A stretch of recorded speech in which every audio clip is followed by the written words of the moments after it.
Show, the real Prince Williams.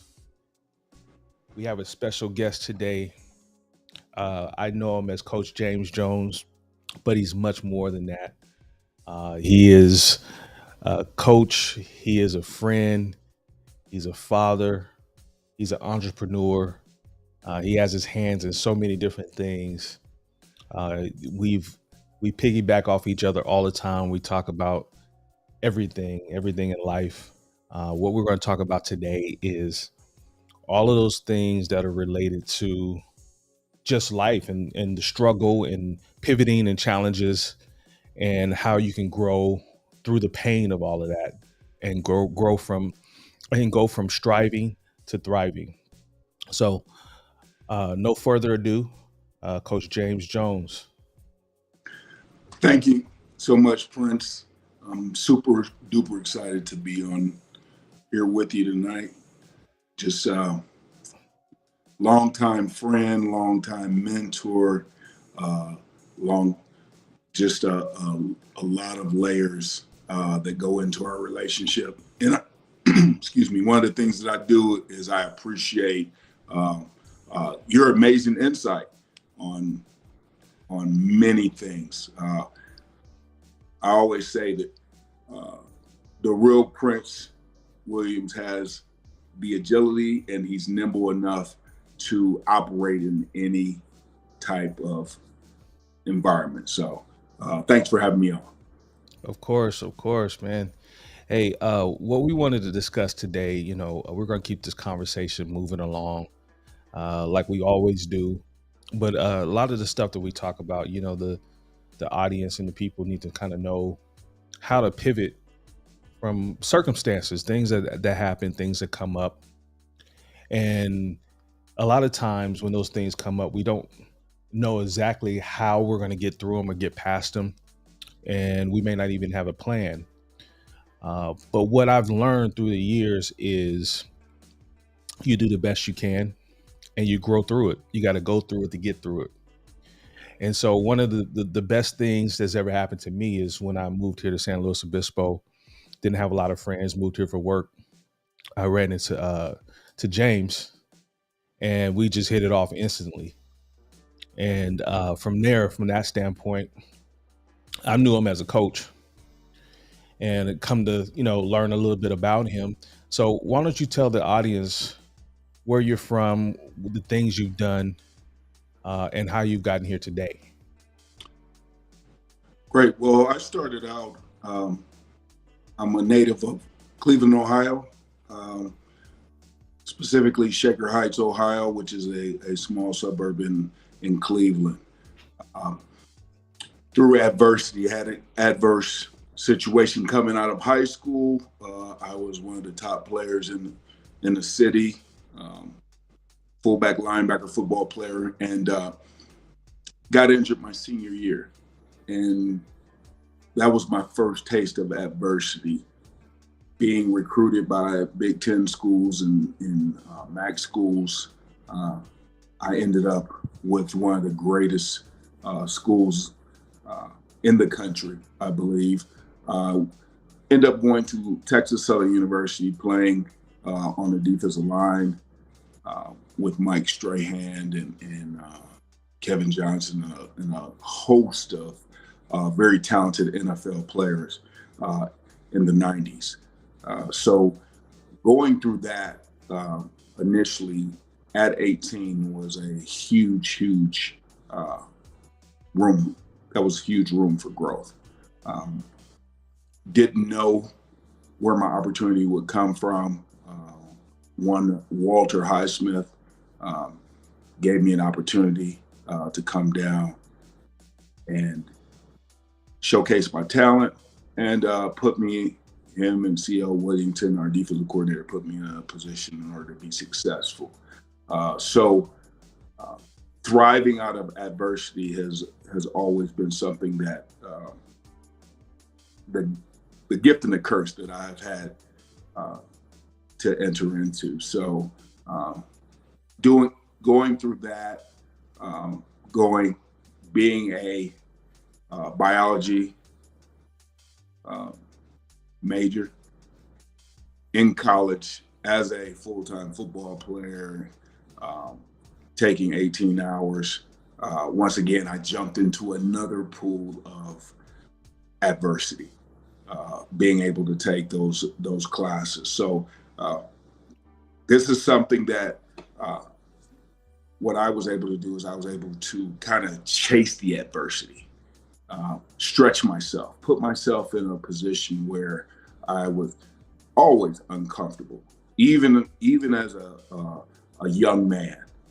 Uh, was always the underdog. Was always a little too small in my sport. Too small, a little bit not fast enough. A little, uh, didn't have the skill sets. Always had to develop them, and be crafty, be nimble in how my preparation went. So fast forwarding, going once I got to um, once I finished undergrad, um, I have a wonderful, and we're friends and we talk all the time. Uh, I had a wonderful position coach in Kenwick Thompson, who was in the business world, originally from Houston, Texas. He's now at UAB. Um, he put me in a position where he said, "You've got to go where, first of all, you're appreciated, and you got to do something that you're passionate about every single day." So that that conversation got me into coaching. Went packed my bags, went to Bowling Green State, uh, and then I just started my circuit, going from Bowling Green State, working with Steve Spagnola in the defense, Paul Ferraro, all the way to went from Cornell to Kansas State, Dartmouth. So it started my coaching journey. Uh, being in being all across the coast to coast. Basically, what I end up doing is I went from all the way from the East Coast all the way where San Jose State and Cal Poly and San Luis Obispo. This is where we obviously you and I met. So Mhm. along the journey, I will say, long story longer. Along the journey, there were very uh, challenging times. Uh, Going to a new place, being able to pivot, pick up, and take three young kids with me, uh, James, Zani, and Westland, and my wife at the time, moving them across the country and pressing the reset button. So I was never discouraged or fearful of not being successful. I knew as soon as I got into a place, I had the agility to accelerate the impact with any organization that I was a part of. You're telling your story, and a lot of what we talk about, a lot of what we have experienced are very parallel to each other. Very similar backgrounds, maybe slightly different paths.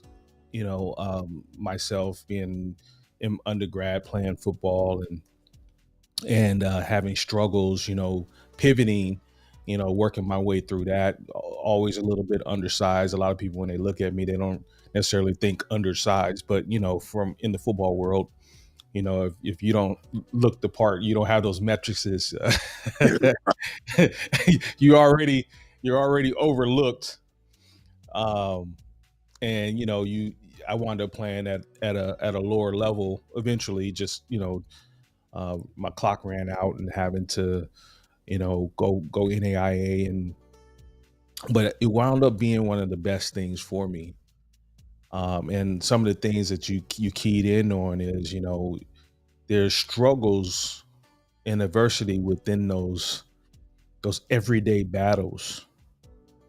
So let's dive a little deeper in on some of those struggles, just kind of moving from college, going into coaching, and having to navigate your way through that. Like you said, you're having to take three little kids across the country, wife and kids, and that in itself had to be extremely hard. So let's dive a little bit deeper on on those struggles.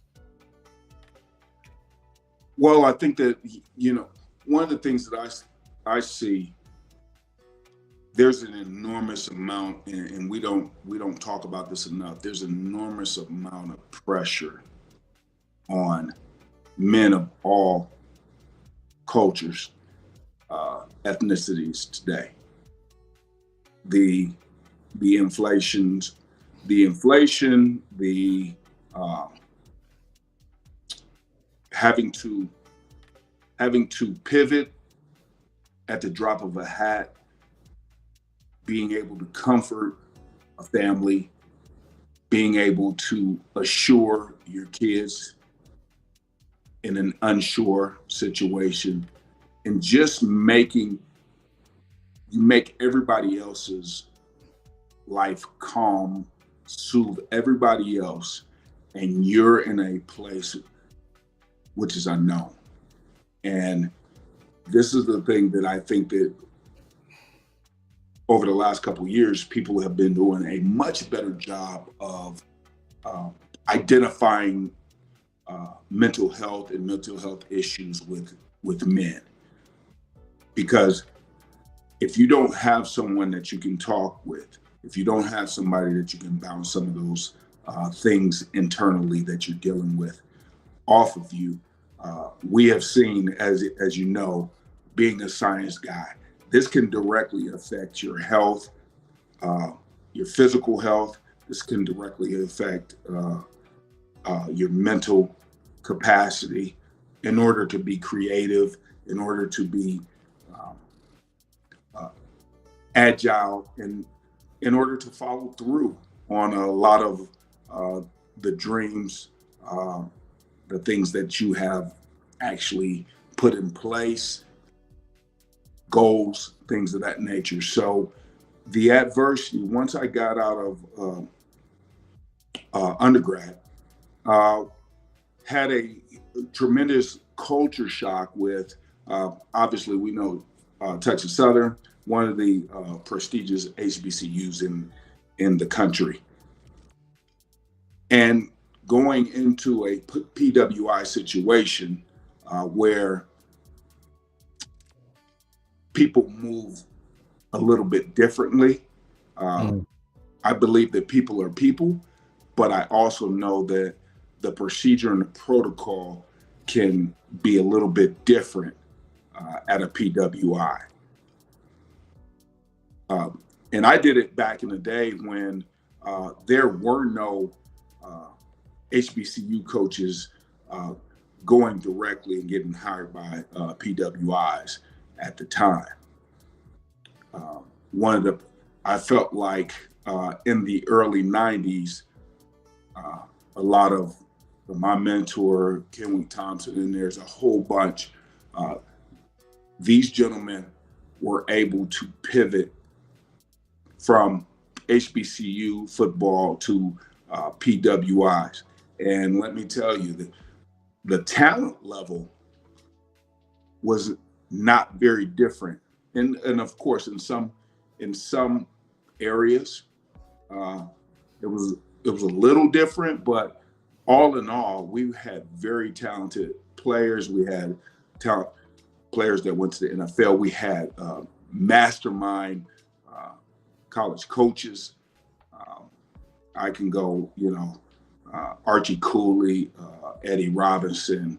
Uh, these gentlemen not only were on the cutting edge of offense, defense, all types of football, but at the same time, they were building uh, young men on a day-to-day basis. That sometimes, you know, just like just like at any institution, uh, are broken, fragmented. Their upbringing is broken, fragmented, and really uh, putting the pieces back together. Uh, giving young men uh, self awareness, uh, self value, uh, being able to identify self value, and really putting uh, them in an empowering young men. And I think that is the greatest thing that I was able to piggyback on, and that gave me I'll say the mental toughness and the ability to, as I say, stick your face in the fan or meet adversity head on. Uh, Right. you know, those are Yeah. one of the things that I think that did. So being able to pivot to PWI, uh, then going even into a highly prestigious PWI, excuse me, uh, Cornell, where a lot of NFL greats were. We had Raheem Morris, who's the Atlanta Falcons head coach. Uh, you know, a lot of gentlemen went on to go to the NFL. Tim Holt, Pete Mangarian, Bill Lazor. Uh, Being on a staff that was so dynamic and being able to find my niche and be able to be a contributor in those situations and say, hey, listen, you don't have to make room for me. I'm going to find my niche and Right. create my own value add. I'll make room for myself. Exactly. Right. Room for myself. All I need is for you to put the plate on the table. Uh, I'm going to scoot up to the table and I'm going to make uh, this section or my section very valuable. Man, you said a lot, and we're going to try to unpack a lot of that. You talked about mentorship. You talked about value.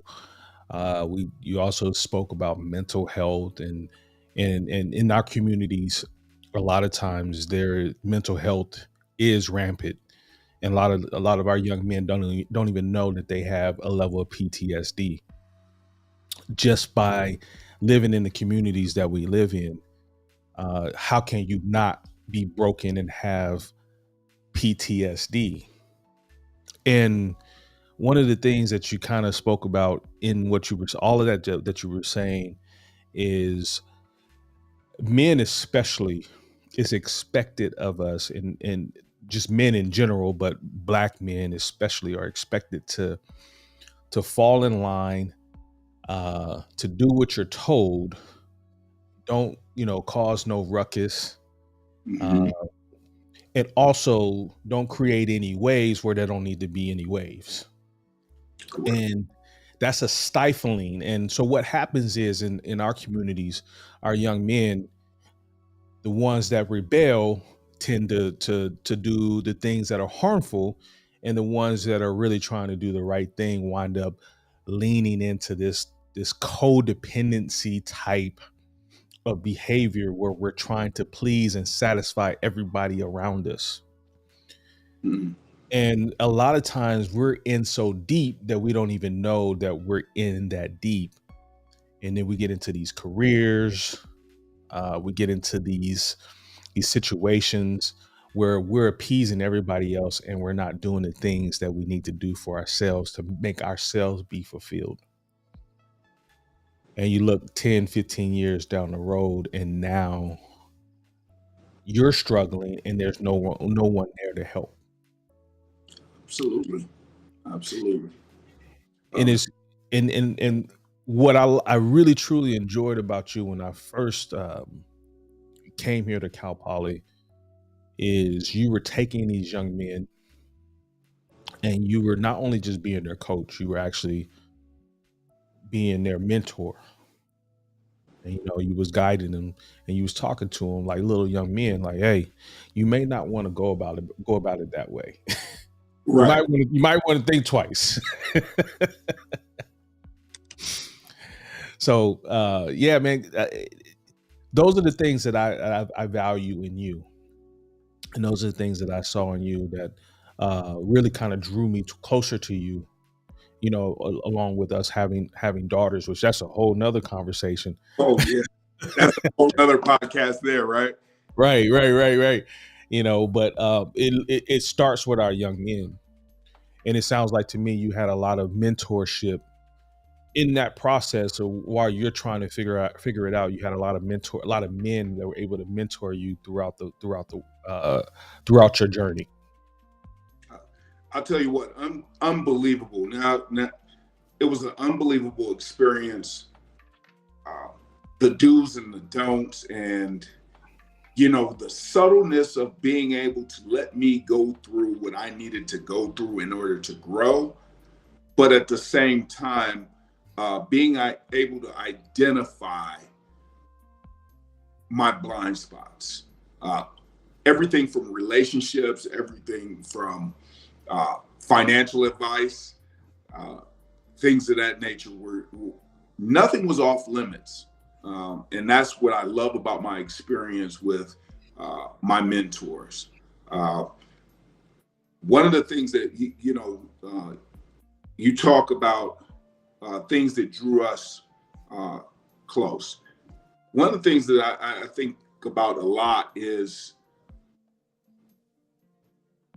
your ability to dissect a situation and alleviate the panic. That is a one of the most profound talents that you have, Prince, to be able to dissect a situation, soothe the situation, and put order in place in order for and it's logical and it makes sense. So that was one of the things that a lot of times I'm in awe with how fast, how calculated you are with, okay, all right, I know this is a tough situation, but let's look at it from this point, A, B, C, and D, and really C is really the biggest problem. So let's move that up to A. And if we can solve C, which is now A, we can funnel our way through this situation. So I guess what I'm saying, long story longer, what I'm saying is uh, a lot of the mentorship, even though we became friends very quickly, the one thing that I'll say is the mentorship that you put in place and that outstanding quality that you have in order to dissect situations and be able to be stoic in adversity. And I learned a lot of that from you. Um, so I think that it's very important that we as Black men, we have people that we can lean on that have that superpower that you don't have, Right, and right. help develop that superpower. Um, you know, there are certain things that uh, you're able to unpack that may be frustrating in a different area. Being able to have the agility to go from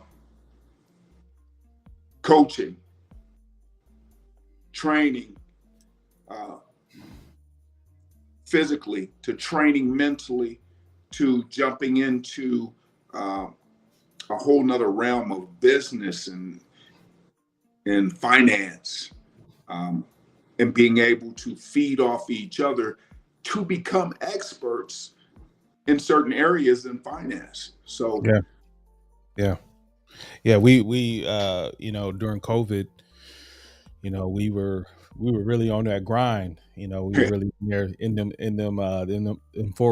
forex charts trying to get it in.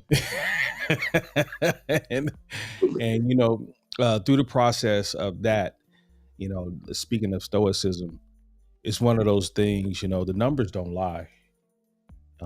That's one thing numbers don't do.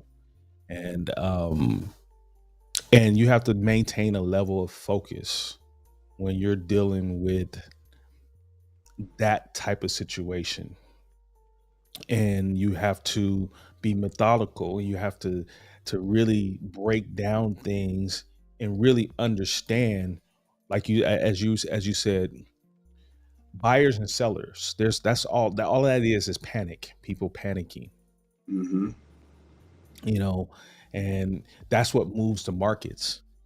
And Hmm. so you learn so much about just human nature when you sit back and you kind of evaluate all these different things that is involved in society and money and finance and culture and mindset. You're absolutely right. You have to maintain a level of focus, a level of stoicism, and creating the calm out of chaos. Hmm. And really, that's what the Bible speaks about anyway. Is the purpose of man is to take chaos and create order. Absolutely. And so that's ultimately what our purpose is anyway.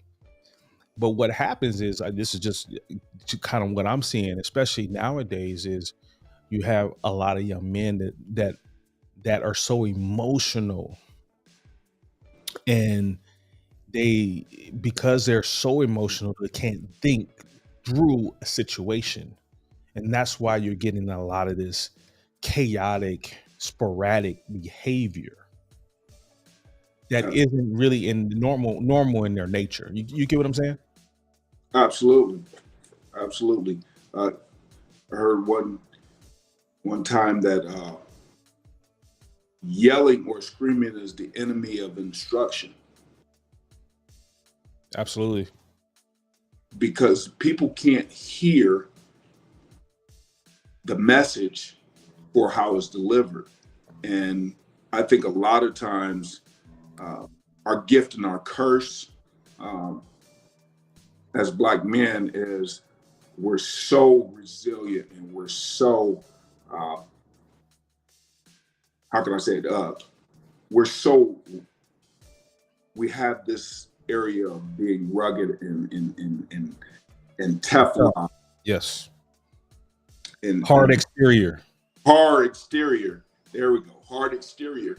But at the same time, uh, that's a gift, but it's also a curse in certain situations where we can't bring ourselves back unless you've been trained. And this is, I think, be honest with you, I think that this is a trained uh, behavior that you have to be able to identify and bring yourself back from the matrix of the emotion of Hmm. the situation to be able to speak logically and think logically about the overall situation, so we don't make uh, bad mistakes, or make a crucial mistake.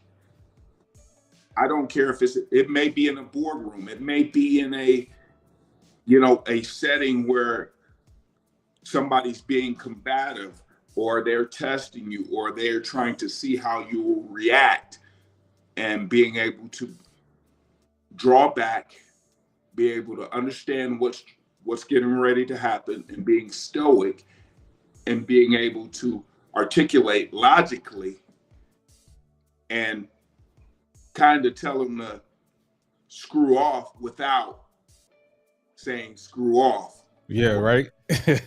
Yeah, right. so that those things are very, very. Those are learned behaviors that, uh, as a older men, as older Black men, we have developed those things. But at the same time, as a young, strapping, high testosterone 20-year-old, a lot of times we wouldn't have been able to navigate through those feelings and execute at a high level. And those that can, um, and I'll give a shout out to my son, James the Fourth. Um, I think that that is one of his outstanding qualities. Uh, 2021 Air Force grad, just being able to be stoic and being able to be in a storm and be very calm and being able to articulate at a high level and speak your mind, but and let people know that, hey, listen, I'm not to be messed with. But at the same time, uh, being being very nimble and clever with how he says it. You know, everybody wants to be real, and and we've come on the other end of that during that whole movement. But now the catch term is being authentic. Be authentic to your true self. And that's fine. It's all the same stuff. What I'm getting at is you can be authentic to yourself. You can be real, but you still have to operate in this reality. That's what people forget. Absolutely. And just because you can say it doesn't mean that you should say it. Mm-hmm. And that's what gets us black men in trouble. And they feel like this is a weakness and not a strength, when really it's the other way around. When you can be controlled and be self-controlled under high pressure stress situations, that actually shows a level of maturity and strength that the person who responds and reacts doesn't have. I was just even reading the other day where it says responsibility is really just the ability to respond, Mm-hmm. versus reaction is you're reacting to everything that's happening around you. So you're not responsible when you're reacting. You're only responsible when you're able to sit back and assess the situation and be calm and talk your way through it. There are situations, and I'm not perfect, you're not perfect. Everybody has their moments. You catch me on the wrong day. Right. Right. Absolutely. But I think just piggybacking on what you were saying, one of the things that one of the books that I've been reading, Psychology of Money, and it says, it talks about some lessons have to be experienced to be understood. Absolutely. So some of the things that we have to go through, it has to happen the exact way that it happens in order for your growth. So yeah. we have to almost sit in that adversity, stick your face in the fan, feel the bite, feel the hurt, and be able to contain it and being able to respond logically, calmly, and intelligently. Well, life is meant to be lived, and life is very dual in nature, and you can't understand there being an up without you first understanding there was a down. Right. And you can't understand if it was hot if you didn't first understand that it was cold.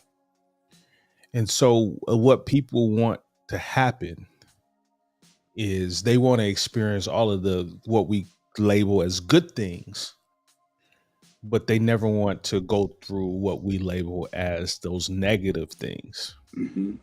Mm-hmm. When it's all just experience and it's all what we label it. And if you rob yourself of those growth potential moments, no matter how challenging and tough it may be, you're actually limiting and holding yourself back from the lessons that you needed to learn to go to the next level. That makes sense to you? Absolutely. In some of our very intimate conversations that we've had, sometimes you got to buy the lesson. and you got to eat it. Yeah. You know, the one thing that I always used to tell a lot of my players, I already bought that lesson. You don't have to pay for it. Right. Let me get let you learn it through wisdom. Um, there are a lot of things uh, in our friendship that I didn't have to buy because you had already bought it, and vice versa. Hey, listen, just let you know, hey, this situation is similar, and I think that, um, and people are talking about this more and more. I think having other Black men that you're vulnerable, able to be vulnerable with, helps you to grow, because a lot of times when we're going through things, we're thinking we're the only one that has gone through it. That's We're right. just dealing with it. Uh, we think that it's authentic, but there is somebody. There's nothing new under the sun, as we know. That's right. So there's somebody else that has gone through it and probably just has not made it public that they are going through it or have gone through it. So I think the more friendship and relationship, and what I'm hoping is a lot of younger men align themselves with other men of like obtainment in order to be able to go through this life together, to be able to not always to have to go through and buy the lesson, where we can lean upon other men's, how can I say it, how other men's experiences, Right. and then they can pull you through those situations and say, hey, listen, I understand that you're going through this, but keep coming. Come on. You're almost through it. All right. I understand what phase you're in. That's Keep right. keep moving. Keep one foot in front of the other. It's okay. You're gonna come out on the other side of this thing. It's gonna be greater later. You're at the bottom. There is no, you're at the bottom. I see a lot of those. I see a lot of things, and I read a lot of things. Hey, when you're at the bottom, great. There's nowhere else to go but up. Up, up, but up. Yes. Yeah. So Keep pressing forward. yeah, keep pressing. You know, what you're alluding to is being present to the moment. A lot of times people want to look forward. They want to look way forward. They're forward thinking, and there's nothing necessarily wrong with that in itself. But a lot of people, they're so forward thinking, they can't enjoy the moment right now, and they're so backwards thinking, and which is creating anxiety, that they can't enjoy where they are in the process right now. And even when they're in uncomfortable situations, they want to be out of that phase so fast that it doesn't really do the work that it was needed to do in them. There's a Uh, trying period. mhm. And back in the day, we used to have to go through these, um, even further back from us, is they would have these little trying periods as men, where they would put them on these missions and make them do certain things and make that, and if they pass, they're now, they're men, they're considered men. We don't have that anymore.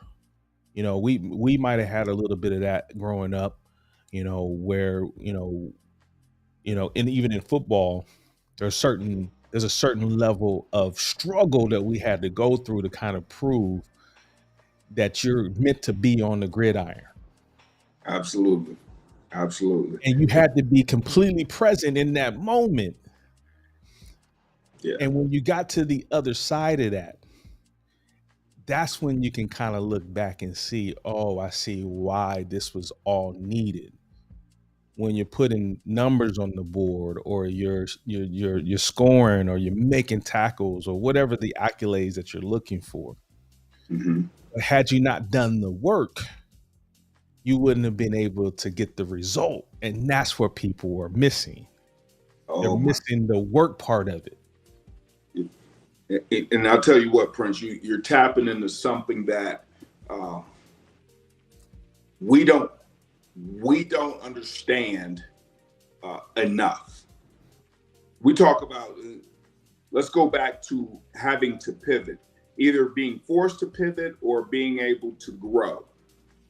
As you know, being in the mortgage industry, being a lender, uh, real quick, just letting everybody know on the show that, hey, after the 19 season at Cal Poly, we were let go. Mm-hmm. There were some opportunities. Um, my value, my value in football was, I felt like, was diminished because I couldn't find a job at the time. I had been doing it over 20 years.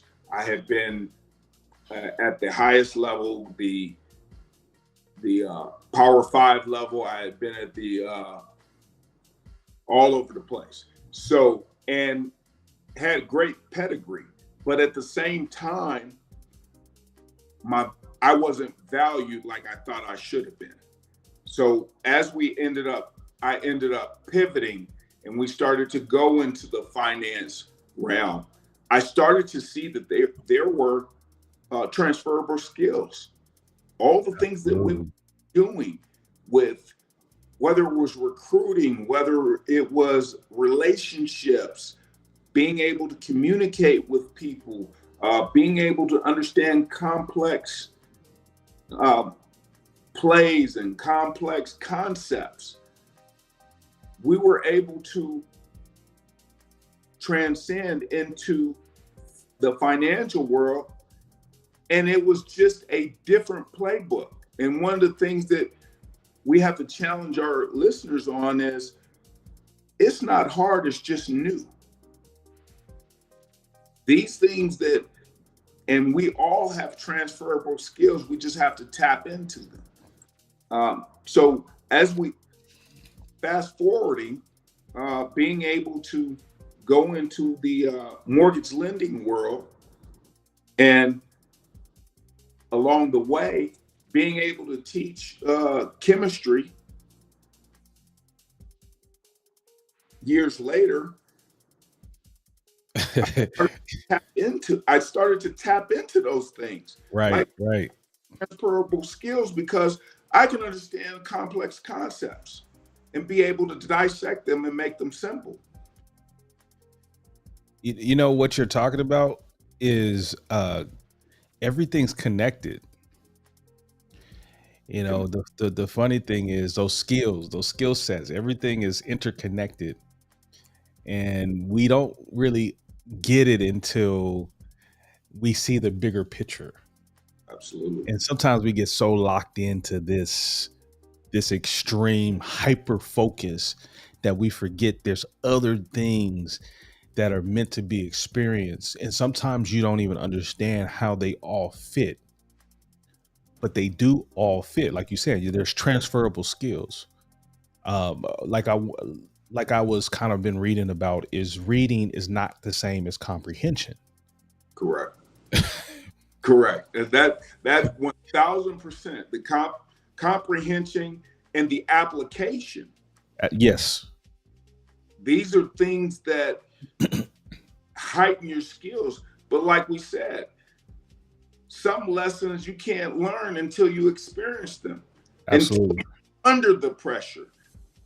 And those are the things that, you know, it may come, for some people it comes in their 20s, some people it comes in their 30s, some people it comes in their 50s or their 60s. And whenever it comes, being able to identify it and embrace it is where your greatness lies. Being able to connect all of the dots. Absolutely. And that's when you transcend from reading to comprehension, and from comprehension to application. Oh and wow. then and then application from that point is you go into your mastery level. And where you're talking about mastery is being able to take high level concepts and break it down to where people can understand it at their level. So you're not only able to teach those concepts at the level that you're at, but you're able to teach the concepts you can reach people at the point of where they're at. Yeah. And, and Prince, I will tell you this. That's the skill set that keeps food on the table. Absolutely it does. That Absolutely it does. that I'll say that again. That's the skill set that keeps food on the table. Being able to dissect complex ideas and meet people where they're at and be able to service them with a skill set that they don't have. Yeah. Yeah. Yeah. And that's where all of those accumulation of experiences really come into play. All of those interconnecting things that you were talking about, all those transferable skills, that's where, they're all related. They all have a sense of application that, oh, okay, I didn't understand how this would fit in me trying to explain to somebody who's very analytically thinking. But like you said, you're teaching chemistry now. And so now you're like, okay, wait a minute. This person really is connecting, and kind of, I have to reach him at his level. So maybe I need to explain it a little bit differently in his language. Absolutely. Or, somebody who's more, kinesthetic, where they're a feeling type of person. Mhm. That's where your coaching background comes into play. That's where all of these things kind of are kind of spearheading into a point, which makes you the center of it. Absolutely. Yeah. And I think that one of the things that is lost is sitting in those places, no matter how frustrating they are, no matter how you have to keep, I always say, keep finding a way to say it. If they don't understand it, find a way to say it. Find a different way to say it. What does that mean? How can you articulate it to meet them at their level? Yeah. And as we say, that's what I do as a mortgage lender. Everybody is at a level of financial literacy, whether they know nothing about it or they're very high level. When you have a high level person, you're able to articulate, well, hey, listen, this is, for example, this is an estimate, but we don't have homeowners insurance and we don't have taxes in it. Well, some people you have to say, hey, listen, this is the entire, because they have not experienced it, because they have not done it, these are the things that you can expect, and understand that these are normal. And this is no different than anybody else. I can give you a rough estimate on this, but there are factors that you're not thinking about, that I have to make you understand. You don't understand that, hey, listen, the tax bracket is different in, San Luis Obispo County versus, LA County. Uh, these are just different ways. And if they don't understand it, well, I don't understand it. Well, you have to have the agility to pivot and be able to put it and relate it to something that they understand so that they can get the concept. So um, you can, they can make an informed decision. Right. Right. Now, speaking of, I'm glad we kind of transitioned into this topic of mortgage loans. You've been doing this now for about a year or so, and you're having a level of success, and you're speaking a very different language than we are typically used to speaking at this point. You know, Speaking of transitioning and pivoting, let's talk a little bit more about how you've kind of transitioned and pivoted into this situation now. I'll tell you what, starting off, and the great thing is, Prince, you were able to kind of see it. I had started to dabble a little bit in trying to understand the real estate industry during the pandemic, and didn't know whether I wanted to go in as a real estate agent or a mortgage loan lender. And a good friend of mine uh, that also, Gary and Johnson, who actually was one of my understudies in football, uh, that op- opened up an unbelievable brokerage, uh, Tiger States and Lending in Colorado, and just really put me up on what side did I want to be on. Both sides are very lucrative. Both sides are very, Mhm. very valuable. Uh, but what's your need? What's your niche? Where do you where do you feel like you fit the best? And I don't even. Uh, I think that because I was a numbers guy, I think that hey, listen, I can understand stoichiometry, thermodynamics, and things of that nature, and chemistry. That's my value add. Difficult concepts. So it's more difficult, and it takes a lot more creativity to be a mortgage loan lender than to be a real estate agent, because I'm the money man. Okay. JJ the money man. And once again, you got to follow me on Instagram, Coach That's right. or J Jones, on Facebook, JWJ Associates Group, and also on what am I? I'm on TikTok. TikTok JW Jones 91. So uh, I'm trying to get it out there, but long story longer, just making sure that you know I'm in my lane as far as mortgages and real estate is concerned, and I know where I can add value. I add value with numbers and solving problems. That's why I pivoted into mortgage lending, um, and that being my focus. I mean, you already had that skill set, being a coach, and coaching at various levels.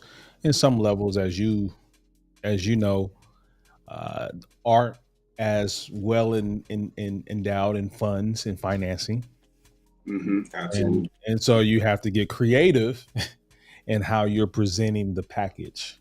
absolutely, And people appreciate when you're forward with them, and they don't feel like you're trying to get over on them. So absolutely, I imagine that you're using these creative skills to be forward with people, be honest, but yet also work with them. And I think they probably would appreciate a guy like you, JJ the Money Man, making things happen for them. absolutely. One of the things that you know uh, we prided ourselves on, being uh, ex college football athletes, um, coach.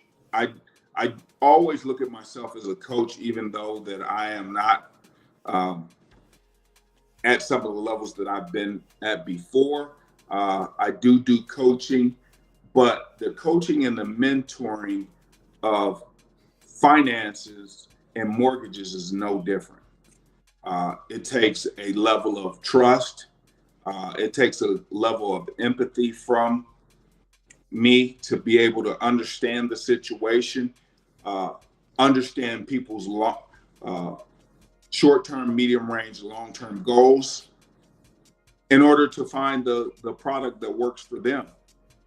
But at the same time, uh, people have to be very vulnerable with their mortgage lender. Uh, I know everything about their finances. And Hmm.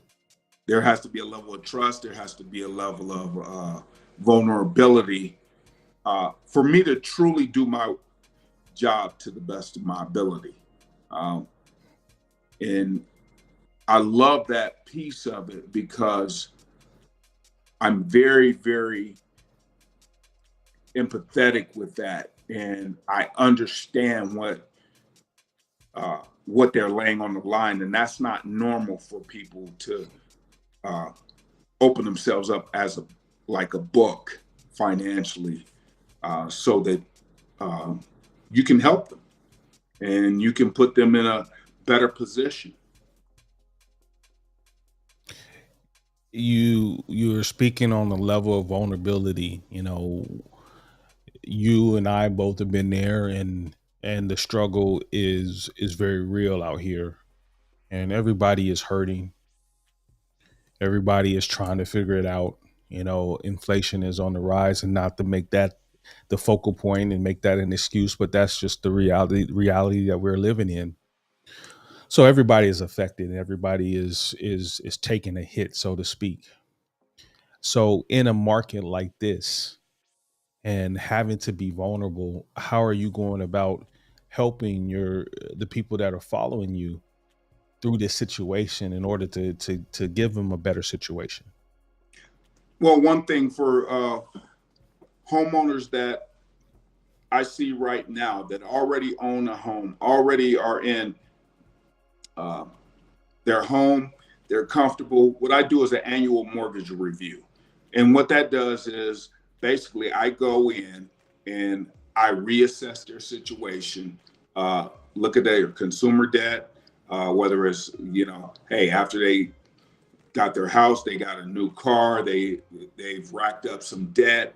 And what I do is I look at that, I look at their homeowner's insurance, to see basically if I can save them money and if it makes sense.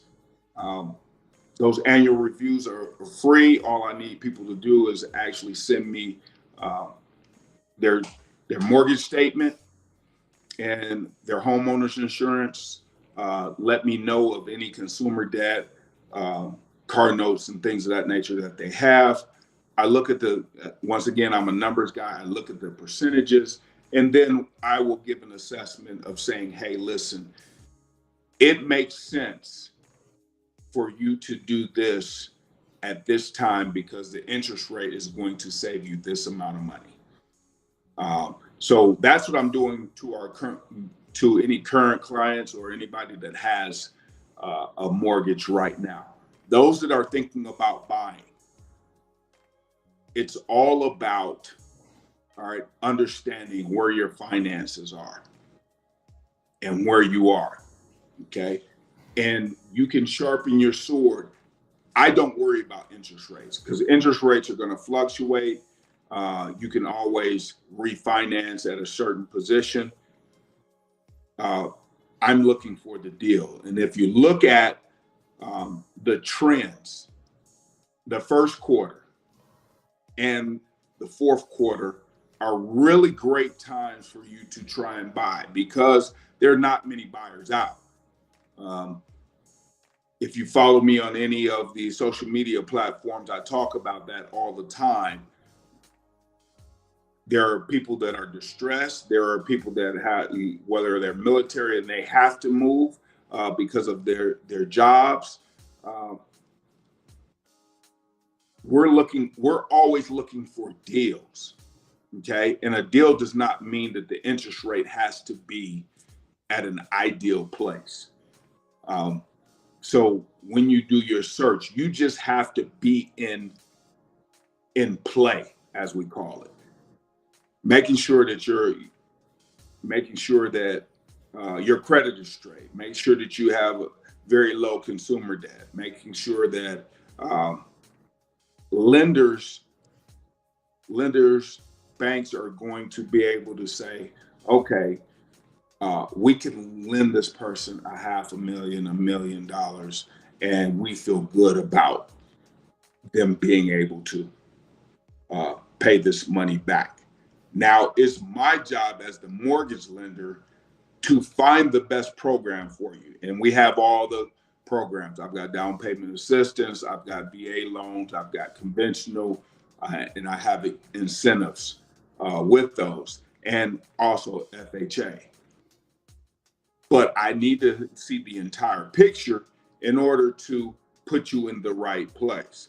It's just like any sport in football. I need to know what you see and where you see yourself in order to put you in a position where your vision is best for the team and you can make the most plays. And that's where Like that. that's where people kind of mess up. A lot of people are looking for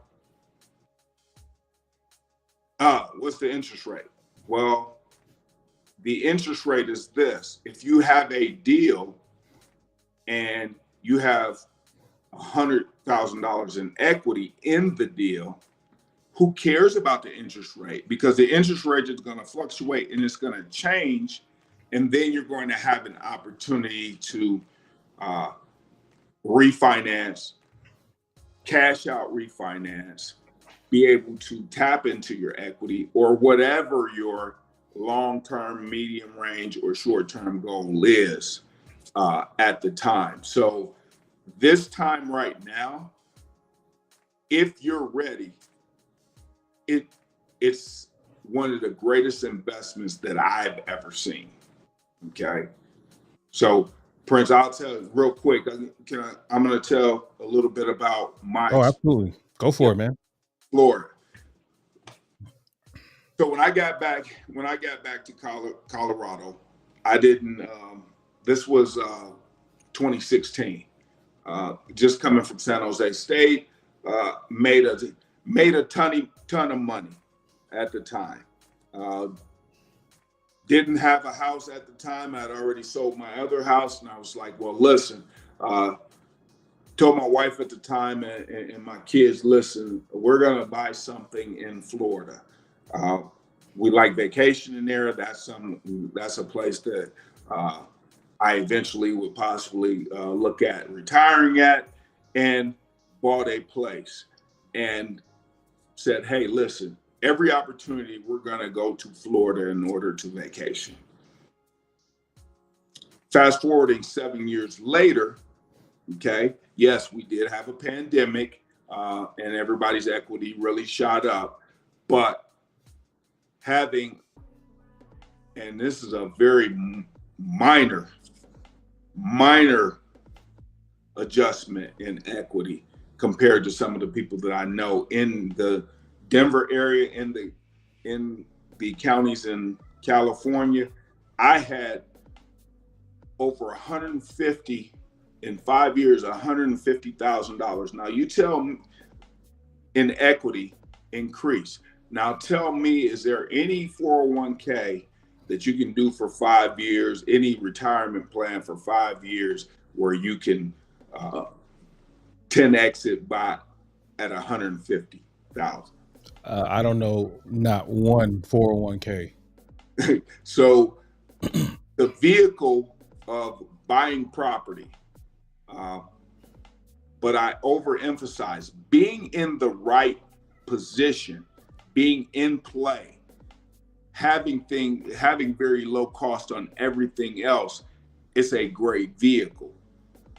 But a lot of people watch a lot of social media things and they get infatuated with, oh, I just need to do this or I need to do that. There's a lot of training and level of expertise. And what I would say is contract a professional, especially. The most important thing is the money part of it. So make sure that you have a mortgage lender that you trust. And you guys can reach me at any time. My email, jwj tag TAGG lending at gmail.com. I will get to you and I will be able to service your needs. But you really need to be with a mortgage lender before you deal with any real estate agent, before you start to do anything else, you need to get the money aspect evaluated and take care of that. Now you're in control of the situation. Which makes perfect sense. You got to know where what you're looking at, what you're dealing with first before you can move into let's go look at the housing piece, because that's going to be there. Right. But if you don't know how much house that you can afford, then it's kind of pointless until you figure Exactly. that part of it out. And a lot of real estate agents won't even take you out to look at places until you have a pre-approval letter, and they know how much house you can afford and a lender may render you. So it's very important to uh, deal with somebody that you trust, deal with somebody that you know, deal with somebody that's going to be extremely transparent with you uh, all the way. And one other thing, also making sure that your lender is able to meet you where you're at. Okay, your mortgage lender. If you don't have a great understanding of the industry, no question is a stupid question when you don't know it, and you're getting ready to get into probably the biggest financial contract that you're ever going to get into is buying a house or getting a mortgage. So there has to be a clear understanding of what you're getting into, what your options are, and based off of your goals and dreams, short term, midterm, and long term, all right, putting you in the correct product that is going to be most advantageous for your situation. And you have been doing this now for a little while, and you're working out these numbers. You're building the client base. What is the best piece of advice? You've given a lot of advice, but what is the best piece of advice first for people who are looking to get into the market right now? I would say clean up your exterior life. So Reduce. what does that mean? Is that credit? Is that the extra stuff that you're putting out? Entertainment. What does that even mean? Absolutely. All of that. The entertainment, what you the extra car notes, the extra shopping, um, the extra things where a lot of times we don't know how much money we're spending in excess, and we have no uh, ability to account for that money. Okay, meaning how many times you go to Starbucks a week? How many times do you go to McDonald's and get breakfast a week?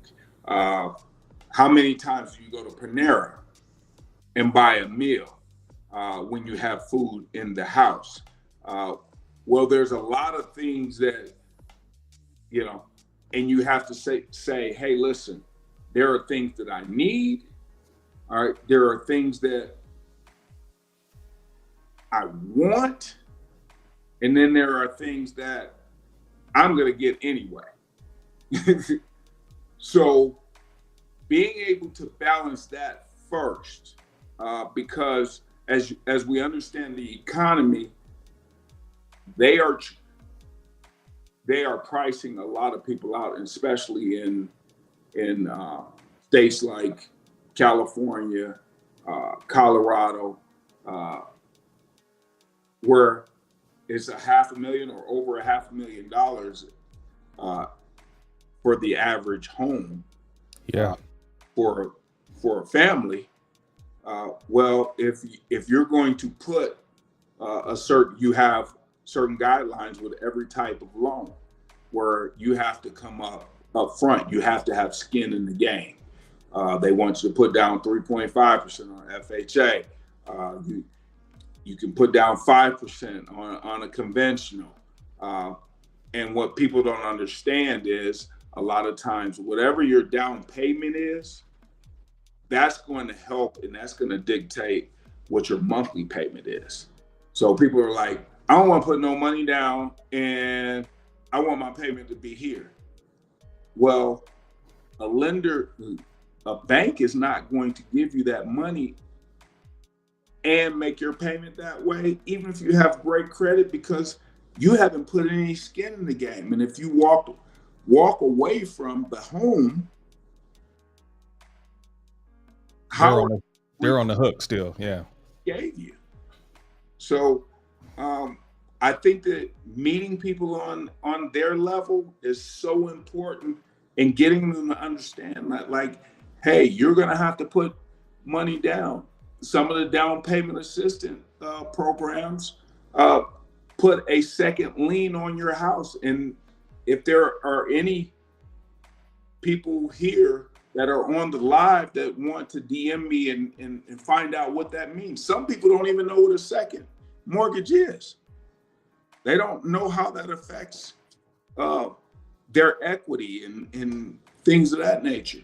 And that's where we come in with our transferable skills, the education, the chemistry background. Let me say it a different way. Hey, listen, so your first mortgage is what you owe. The second mortgage is probably at a higher interest rate, and you have to pay that off before you refinance or sell the home itself.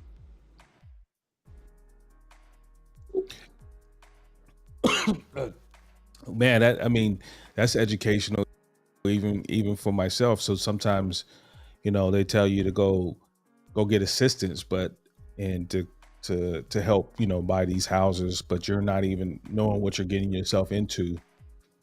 You're just doing what the current consensus is on the information that's out there.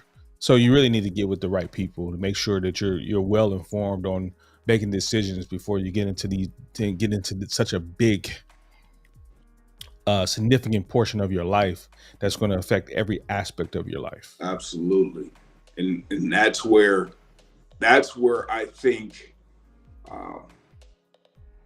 some of, and I'll just be completely candid with this, some of our new Black homeowners, we have never been vulnerable with letting people know what our true financial situation is. What were we told as kids? Don't be telling all our business. That's right. Right? Don't be telling all our business. They don't need to. That's right. Yeah. So Yeah. we carry that into home ownership. And I have people from all walks of life, all ethnicities that I work with. And we are the most guarded. We are the most guarded.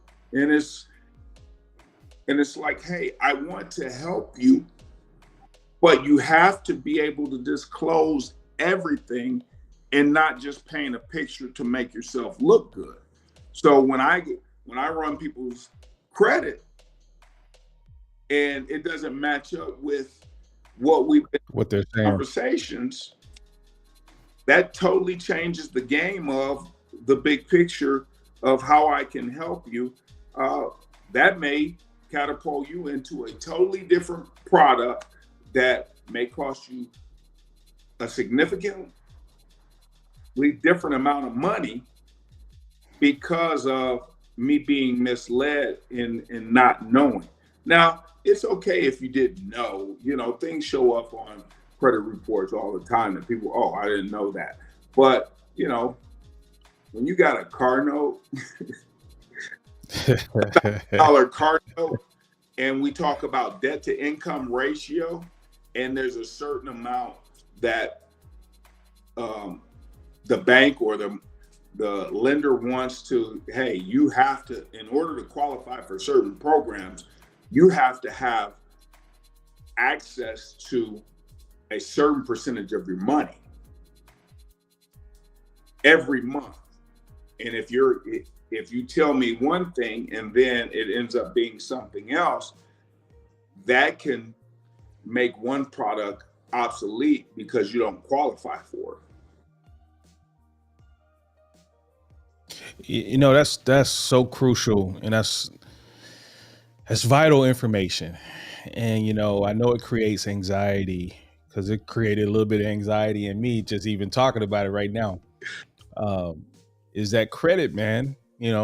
Um, that is a very personal and hard thing for people to sit down with other people and to really address because, like we talked about earlier, really numbers is black and white, it. Absolutely. and it really comes down to you did or you didn't.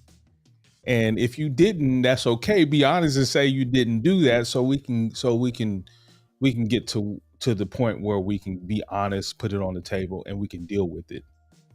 But if you're not willing to deal with it, then clearly you're not ready to move forward. And I think that's really the underlying message, Absolutely. and that's probably what holds people back.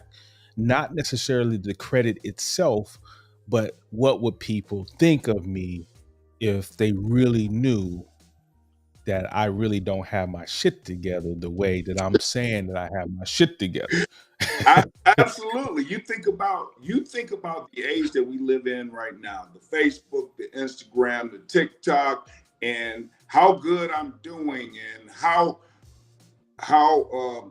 successful I am, and look at my new whip, and look at I can paint any picture that I need to in order to make you think that I'm winning. Yeah. But when you talk to me or another lender or Jay, when you talk to JJ the money man, and I open that book and I open that credit, we're gonna have to be able to have Tough conversations. tough conversations. Okay, what's your plan with this? What's your plan with that? And a lot of times, uh, and sometimes, well, I won't say a lot of times, but sometimes people are like, "Oh, I don't want to talk about that." Well, we need to talk about that. That's the thing. The very thing that you don't want to talk about It's the thing we need to is talk the about. thing that we need to talk about. Your spending habits in this area, that's what we need to talk about. Well, I just got to do that for, I hear this. I just got to do that for my kids. I got to do this for uh, my mama or my daddy. What?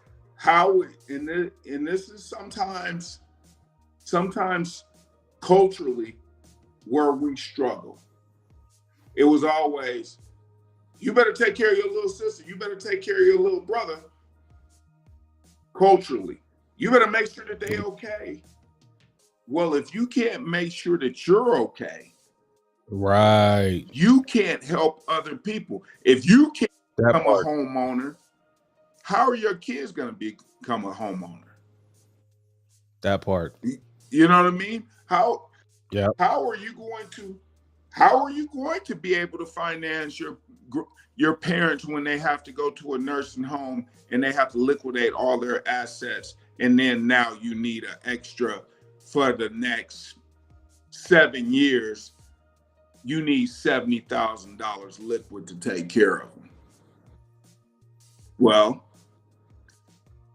some of the only avenues that I know that grow that fast are equity in homes. Yeah, that part. You know, So you never lied. I mean that'll scare you straight right there. And we have to do better as a community, absolutely. as men, as leaders. And you're absolutely right. If you're not taking care of you, which sounds selfish, and which you're which plays which. You, Say that again. I was going to say, you're going to catch flack Yeah. from those who lean on you. But if you can't help yourself and be in a position where you can repeatedly make good financial decisions, you can't help nobody else. You have to be in a position of overflow. Absolutely. You know, you cannot fill from an empty cup. Really, that's what it comes down to. Absolutely. You know, and I have people that depend on us to make the best decisions possible. And so, yeah, you, what somebody has said, it's not what you're adding that brings substance to your life. It's all of the stuff that you're taking away. Mhm. That is all of the times that you're able to say no. And really, like what we were talking about earlier, that's in our communities. That's what we struggle with is that codependency, narcissistic loop, Yes. where there's a few of us that feel the need to be validated and feel the need to try to appease everybody, and then you have those that just don't really give a damn about anything. Right. You know, so but none of which is not healthy, and then you have people that are coming together with those personality types that can't work together.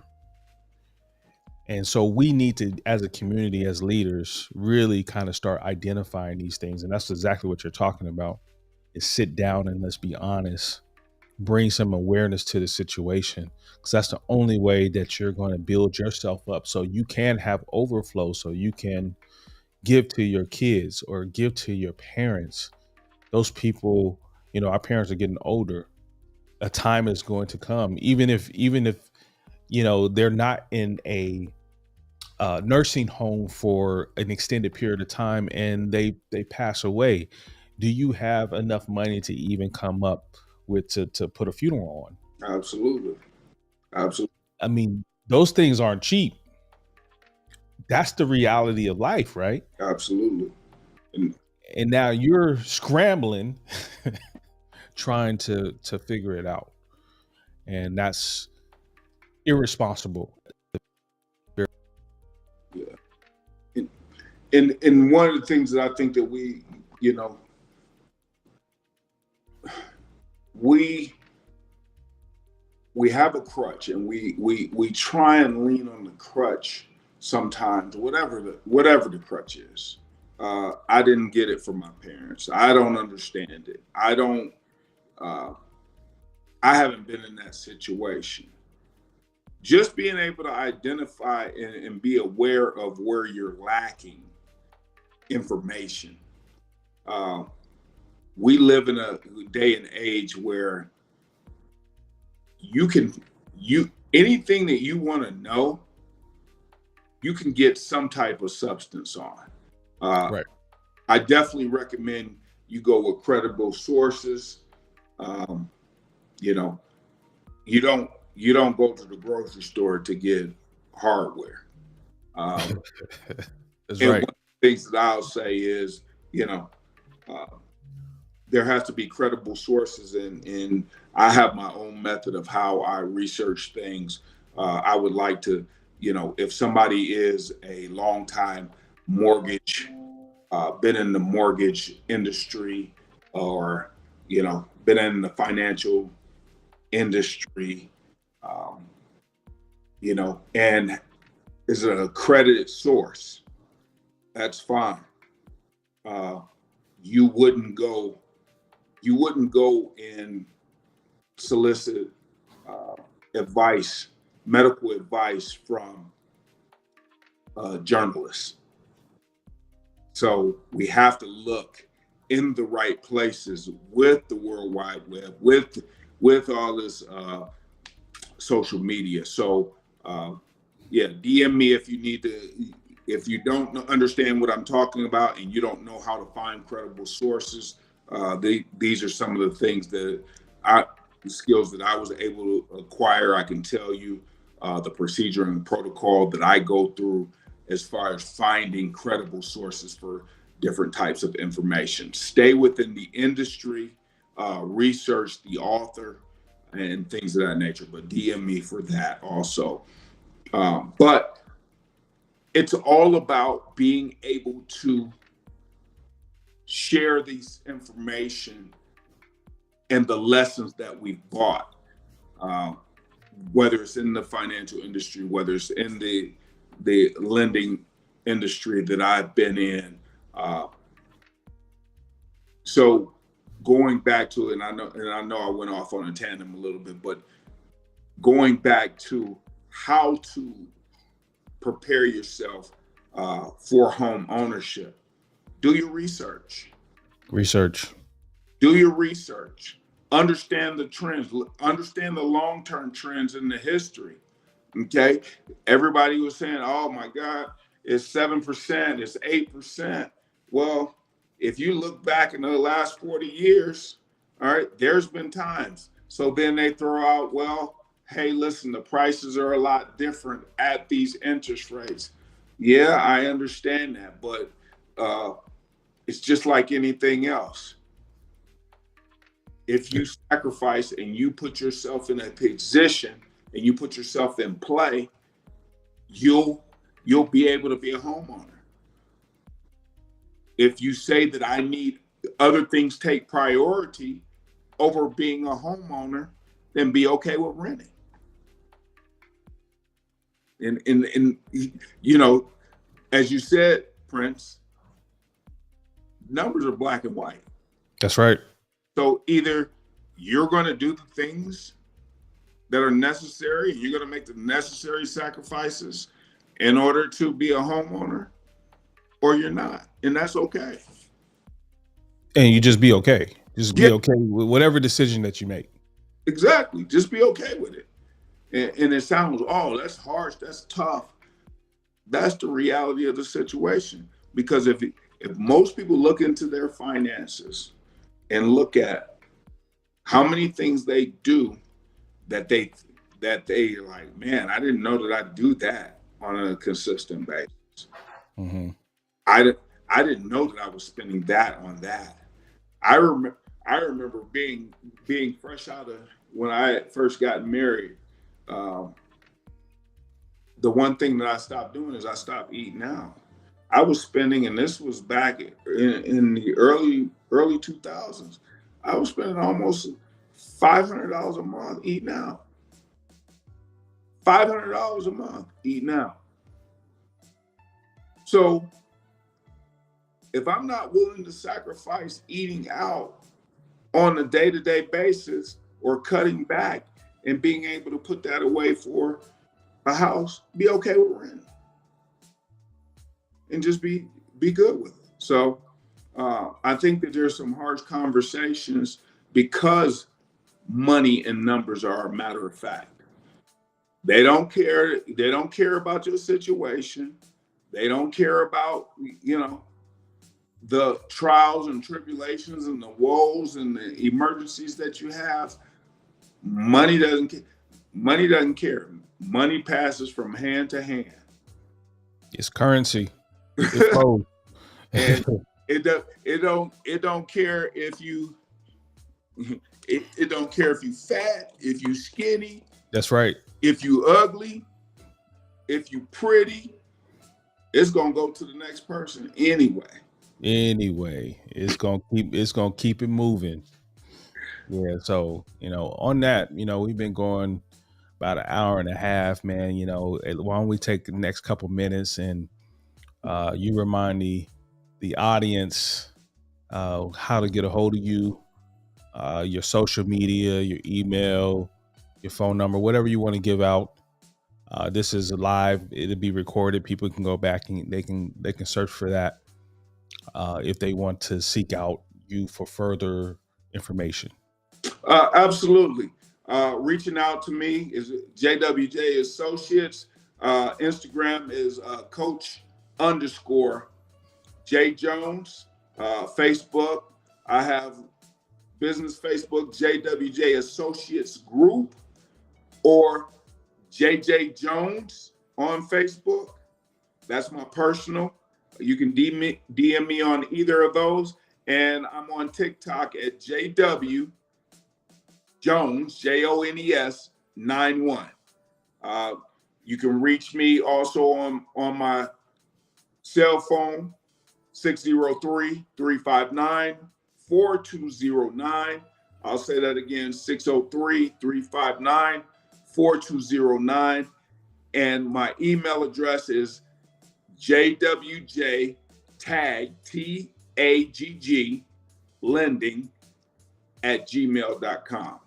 I appreciate Prince, you having me on here. I think there's a lot of great nuggets in There's a this. lot of nuggets. Yeah, it's a lot of great nuggets, and it's always a pleasure to be able to just sit down and talk with you, my man.